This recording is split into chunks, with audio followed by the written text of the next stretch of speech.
Last part में हमने देखा था शियाव्यान ने अपनी आर्मी को मिस्टी क्लाउड सेक्ट पे हमला करने का ऑर्डर दे दिया था, जहां उन दोनों ही क्लैन में भयंकर फाइट हो रही थी। और अब तो रॉयल फैमिली भी शियाव्यान का साथ देने वहां आ गई थी। जहां अब आइस एम्परर ने अपने डबल ड्रैगन को समन कर लिया था, तो शियाव्यान भी अब गुस्से में था, जो उन दोनों एम्परर को खत्म करने वाला था जिसे युनशैन ने भेजा था। अब एपिसोड की शुरुआत उसी सीन से होती है जहाँ युनलैन एम्परर आइस एम्परर को धमकी दे रहा था, क्योंकि आइस एम्परर ने उन एम्परर पर डबल आइस ड्रैगन से अटैक कर दिया था। लेकिन उन एल्डर ने खुद को प्रोटेक्ट करने के लिए एक डिफेंस शील्ड बना ली थी। आइस एम्परर अपने डबल आइस ड्रैगन से उनके शील्ड तोड़ने की कोशिश कर रहे थे, लेकिन तभी शियाव्यान तेजी से आकर अपनी स्वॉर्ड से एक ही अटैक में उस शील्ड को टुकड़े टुकड़े कर देता है। शियाव्यान पर खून सवार था और अब शील्ड टूटने के बाद शियाव्यान एक एम्परर पर अपनी स्वॉर्ड से अनगिनत स्लैश अटैक करता है, जिससे कि वो एम्परर मारा जाता है। जिसके बाद शियाव्यान दूसरे एम्परर को भी पंच मारकर नीचे फेंकता है, लेकिन फिर उसे अपनी पावर से अपनी ओर खींचकर उस पर टॉर्किश स्वॉर्ड स्लैश अटैक करता है। और ये अटैक बहुत ही ज्यादा पावरफुल था, जिससे उस एल्डर की मौत हो गई थी। अब दूसरे सीन में हम युन को देखते हैं, जिसे कुछ महसूस हो रहा था जो भी वहाँ फाइट में हो रहा था। वहीं दूसरी ओर एक बंदा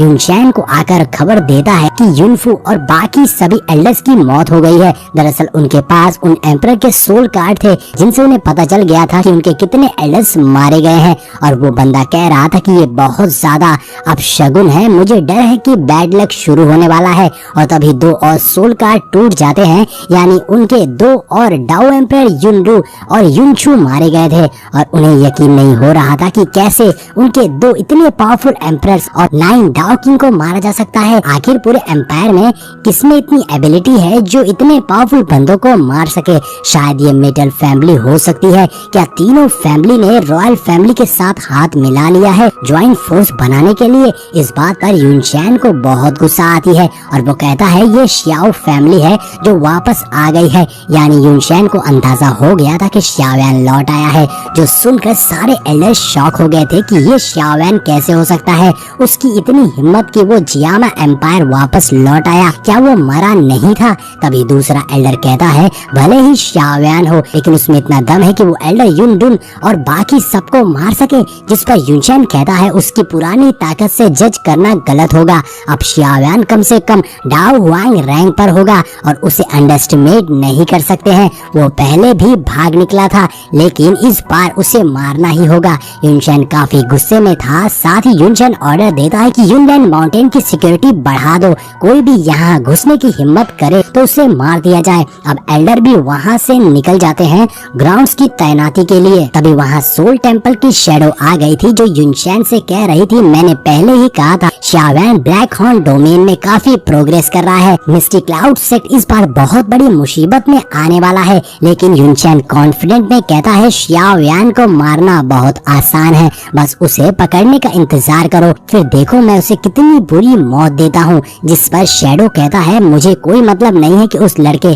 और तुम्हारे बीच क्या है, लेकिन अब वो लड़का लौट आया है तो मैंने सुना है उस लड़के की बॉडी में एक मेडिसिन एम्परर की सोल बॉडी है। वो शैडो मास्टर की बात कर रहा था। आगे शैडो कहता है वक्त आने पर तुम बस शियाव्यान को पकड़ना और उस सोल बॉडी से मैं निपटूंगा। जिस पर युनशैन कहता है फिक्र मत करो, शियाव्यान की फाइटिंग को मैं डील कर लूंगा, बाकी तुम मुझ पर छोड़ दो। शैडो कह रहा था अपने दुश्मन को कभी अंडरएस्टिमेट मत करो, वरना एंड बुरा होता है। अब सीन चेंज होता है और शियाव्यान पर आता है, जहां उस एम्परर ने शियाव्यान के सामने दम तोड़ दिया था, जिससे मेटल फैमिली के सोल्जर्स बहुत खुश हो रहे थे कि शियाव्यान की मदद से उन लोगों ने लड़ाई जीत ली है। शियाव्यान भी इसके लिए अपने साथियों को शुक्रिया कहता है। जिसके बाद शियाव्यान आइस एम्परर के पास आता है और उन्हें शुक्रिया कहता है। पिछले 3 साल में आइस एम्परर ने उसकी फैमिली के लिए बहुत कुछ किया है। जिस पर आइस एम्परर कहते हैं लड़के पिछले 3 सालों में तुम तो शेर बन गए हो। साथ ही शियाव्यान आइस एम्परर को ओल्ड रेम्यूनरेशन पर्पल पिल देता है। इस पिल को देने का शियाव्यान ने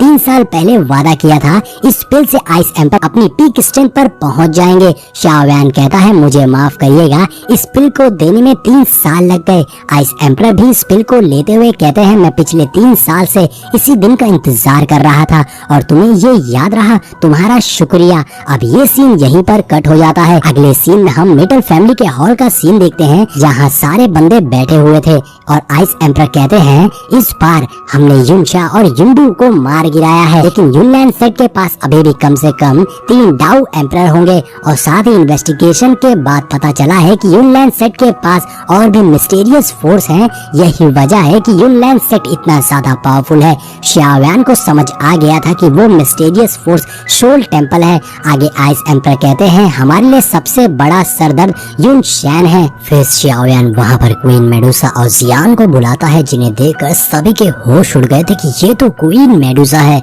मगर जियान तो आते साथ ही बस इतना सोचती है कि यहाँ पर तो कोई हर्ब नहीं है, तो हम कहाँ आ गए हैं। जियान ऐसा बोलती है जबकि उसके हाथों में ऑलरेडी एक हर्ब था जिसे वो खा रही थी। अब ये देखकर xiaoyan उसके पास आता है और उससे उस हर्ब को छीनते हुए कहता है अगर दोबारा तुमने किसी और का हर्ब चुराने की कोशिश करी तो मैं तुम्हें वापस भेज दूंगा। दरअसल जियान ने मेटल फैमिली से ही हर्ब्स को चुरा लिया था क्योंकि उसे भूख लग गई थी। फिर xiaoyan मेडुसा की ओर देखने लगता है तो मेडुसा बताती है मुझे पता लगा कि तुम्हारे युनलैंड सेट के साथ भयंकर फाइट हो रही है, इसलिए मैंने जियान को वहाँ भेजा था ध्यान रखने के लिए, लेकिन तभी वहाँ इसे बाई चांस ये हर्ब्स मिल गए जिसे ये उठा लाई।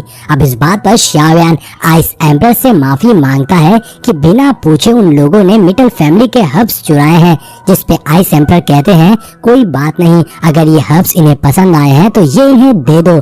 जिसपे मेडुसा जियान को इशारा करती है और वो तुरंत ही भागकर xiaoyan के हाथों से उन हर्ब्स को छीन लेती है और बच्चों की तरह बैठकर उन्हें खाना शुरू कर देती है। यानी कि जियान के लिए इस फाइट से भी ज्यादा बड़ा मैटर ये हर्ब्स है जिसे वो खा रही थी। अब यहाँ पर आइस एम्परर xiaoyan से टेलीपैथी के थ्रू बात करते हैं कि अगर तुम्हारे पास क्वीन मेडुसा है जो कि इस फाइट में तुम्हारी ट्रम्प कार्ड साबित होगी तो तुम्हें युनशैन से डरने की कोई जरूरत नहीं है। जिसपे xiaoyan कहता है क्वीन मेडुसा का फाइट करना अभी तय नहीं है, ये बस डिपेंड करता है उसके मूड पे, इसलिए अभी हमें फालतू की उम्मीद नहीं करनी चाहिए, इसलिए युनशैन से मैं खुद ही फाइट करूंगा।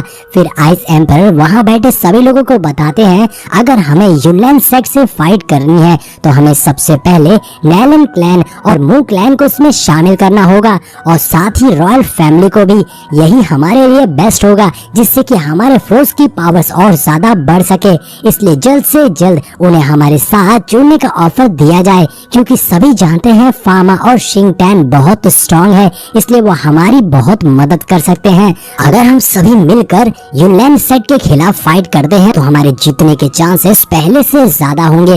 ये बात सभी को सही लग रही थी मगर xiaoyan अभी भी कुछ सोच रहा था। तभी xiaoding उससे कहता है ब्रदर तुम्हें आइस एम्परर की बात मान लेनी चाहिए, ये सही कह रहे हैं, अगर हमें युनलैंड क्लैन को हराना है तो हमें साथ मिलकर ही काम करना होगा जिससे कि हमारी मैन पावर बढ़ सके। तभी आइस एम्परर कहते हैं xiaoyan तुम युनलैंड क्लैन के साथ अपने इस मैटर को कैसे खत्म करना चाहते हो। जिसपे xiaoyan कहता है मैं पूरे युनलैंड क्लैन को जियामा एम्पायर से गायब कर देना चाहता हूँ, उसका नामो निशान मिटा देना चाहता हूँ और जब तक मैं खुद उसे नहीं मार देता मैं नहीं मरूंगा। और xiaoyan के इसी एंगर के साथ हमारा ये एपिसोड